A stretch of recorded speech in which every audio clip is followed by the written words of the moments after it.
Allez, on y va. Alors Michel, est-ce que tu es prêt à faire une interview première fois?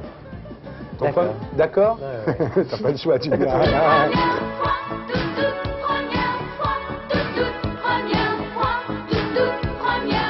Ton premier souvenir? C'était dans ma chambre. J'étais monté sur une petite chaise parce que j'écoutais de la musique. Ouais. Et je faisais comme si j'étais chef d'orchestre. Ah bah dis donc. Et ouais. Je me souviens que mon frère a trouvé ça complètement stupide. Enfin, je me souviens vraiment de ce moment-là, quoi. Ta mère était concertiste? Elle était pianiste, ouais. Vous jouiez à quatre mains tous les deux? Non, j'avais un professeur qui tapait sur les doigts avec une règle pour le solfège. Ouais. Sinon, c'était ma grand-mère qui m'a appris le piano et puis ma mère après a fini le travail, quoi. Et tu dis tout le monde croit que je sors du conservatoire, en fait c'est pas vrai. Absolument pas, j'ai aucune technique musicale. D'abord, on croit que je suis un bon pianiste, ce qui est totalement faux. Ah bon? Très très mauvais pianiste. Tu as appris à vivre avec tes défauts alors? Oui.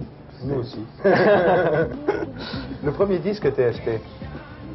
Ça c'est Ray Charles, le premier disque de Ray Charles avec une pochette blanche avec des petites lunettes noires. Ça a dû faire un sponsor à la maison quand même, non? En tout cas à l'intérieur, là ça fait vraiment quelque chose. La première fille avec qui tu as fait l'amour? Ben, elle était blonde, parce que moi je suis très... Tu dois le savoir, je suis porté sur les blondes. Et j'en ai épousé une. Et c'était... tu sais, c'est comme lire de la musique sans connaître la partition, quoi, première fois. C'était où? J'avais un petit studio, parce que très... T'avais une garçonnière? Ah oui, parce que moi à 15 ans, j'ai commencé à gagner ma vie en écrivant des chansons. Ce qui était quand même très particulier. Et j'ai été très très vite assez indépendant, j'avais mon petit studio. Et voilà. Et le premier garçon avec qui tu as fait l'amour? Eh ben écoute, ça c'est une expérience que j'ai pas eue, mais en même temps j'ai beaucoup de tendresse pour les gens qui aiment les garçons. Je serais pas contre. Hein? Je serais pas contre. Si, il y a un truc physique. C'est moral ou physique? Je suis incroyablement attiré par les filles. Je ne crois pas avoir trouvé beau un mec, vraiment, par exemple. Et si tu le trouvais beau, aujourd'hui, qu'est-ce que tu ferais? Ah, mais j'aurais aucun tabou moral par rapport à ça. Ouais. La première chanson que tu as écrite, c'est vrai que c'est pour Bourvil et que c'était La Girafe? Ouais. C'est ça? Là, tu passes à un sujet qui n'a vraiment rien à voir, parce que Bourvil, physiquement...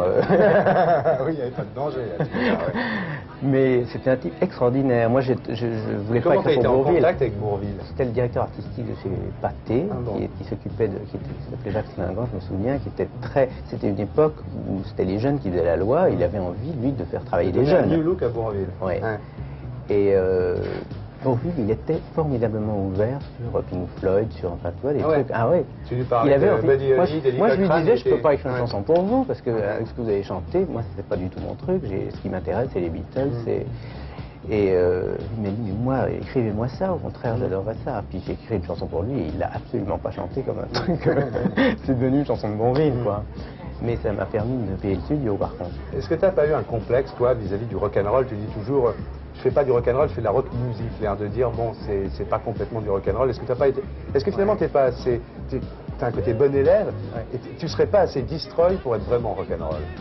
Ça, c'est à l'intérieur que ça se passe. Et je pense que je suis... plus destroy à l'intérieur qu'à l'extérieur, tu veux dire? Je pense que j'ai un handicap par rapport à ça. On parlait de handicap tout à l'heure. C'est que j'ai l'air très très sage, quoi, finalement. Hein. Ouais, t'as l'air bon garçon. Je suis bien habillé. Propre sur lui. Et je crois que c'est à l'intérieur que ça se passe, et ça c'est bien. Ta première production, c'est vrai que c'était Jeremy Feth, Jesus. C'était un Allemand, le mec. Un grand canular, ça m'a permis de payer le studio pendant très longtemps. Tu sais, c'était un petit peu l'idée de Boris Vian qui avait fait un livre sous un autre patronyme.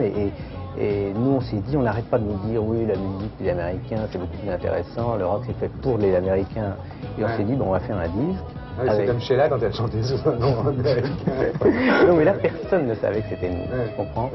Et donc, les programmateurs de radio nous ont dit, voilà, ça, c'est vraiment de la musique américaine, et c'est un plaisir formidable. Mec, non, c'est ça? Oui, on a été pêcher un type pour le chanter en anglais, qui est un type qui... Tu en as vendu 1,5 million, c'est ça? Ouais, plus d'1 million. Et après, tu as tout perdu en faisant un 33 tours, ça s'appelait Puzzle. Voilà. C'était quoi ce Tout l'argent que j'avais gagné, je l'ai mis en 2 jours avec un orchestre symphonique, parce que je voulais faire un concerto avec un groupe, avec une guitare électrique, une basse et une batterie et un orchestre symphonique. Et là, j'en ai vendu 300, et toutes les économies, plus celles que je devais faire par la suite, ont été dedans, mais c'était un pied extraordinaire. Tu l'écoutes des fois, ce truc-là? C'est inaudible. Ton premier drame dans ta vie, c'était quand? Le vrai drame, je crois que c'est la perte de mon frère, qui était un frère très très proche et qui était celui qui m'a appris beaucoup de choses dans la vie. T'as un ami qui s'appelle Antoine qui s'est suicidé aussi. Ouais, c'est vrai, ça c'est le premier drame. C'est un ami d'enfance avec lequel j'ai passé toutes mes vacances qui s'est suicidé. Pourquoi Je crois que c'est pour une histoire d'amour. Justement, on y arrive. Ton premier amour, grand amour.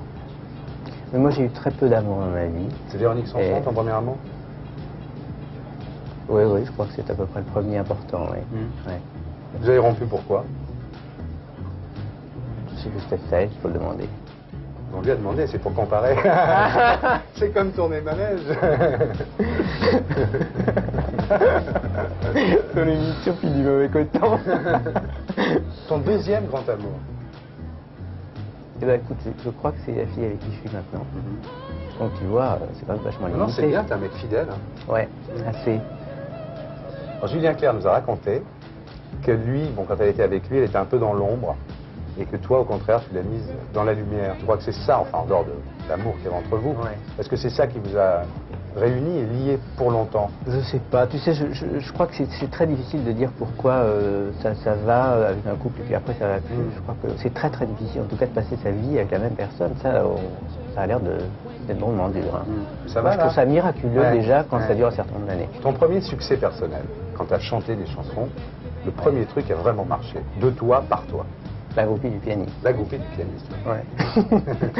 Ça a été tout d'un coup, ça a été assez incroyable parce que tout d'un coup. Mais t'avais quel âge là? T'étais pas jeune non plus là quand même? Non, tu sais, c'était déjà le 4e ou 5e album, je crois. Hein. Ah oui, il y avait plein de gens qui commençaient à penser que le chanteur c'était un peu compromis, là, c'était plutôt les chansons pour les autres. Enfin, il y a eu d'autres grands exemples quand même. Il y a des moments où tu t'es dit, bon, j'arrête, je fais des chansons pour les autres, moi j'y arriverai pas. Non, à aucun moment. Non. Mais bon, non, tu croyais faire. Oui, faut y croire un peu quand même. Ouais. Ton premier cheveu blanc, t'en souviens, c'était en quelle année? Moi je sais.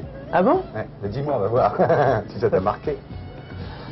C'est incroyable, tu dois avoir des...